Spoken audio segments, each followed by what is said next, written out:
My wife collapsed with cardiac arrest. The ambulance arrived in 4 minutes. The gate didn't open for 10.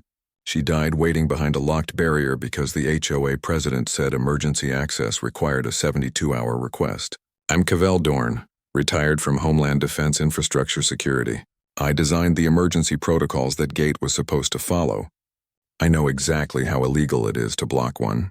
When the HOA retaliated against me for wanting answers, I didn't hire a lawyer. I called my son, a federal critical infrastructure protection agent. Together, we discovered the truth. The gate system was installed without permits. The emergency override had been physically removed. The municipal waiver authorizing the closure was forged using a contractor who hadn't lived in the state for 6 years, and the board president had recorded herself instructing other members to frame emergency delays and destroy evidence. I compiled every piece of evidence, the forged documents, the server logs showing her manual override of the gate at the exact moment I called 911, testimony from the board secretary she'd coerced, fire department incident reports showing a pattern of delays.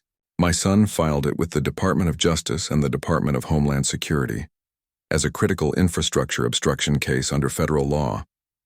By the time the federal agents arrived, it wasn't about my grief anymore. It was about Title 18, fraudulent municipal documents tampering with emergency systems and obstruction of justice. The board was dissolved. The HOA president was indicted. The gate was dismantled. Justice didn't come from fighting locally. It came from understanding that some violations are too serious for local courts. They belong to the federal government.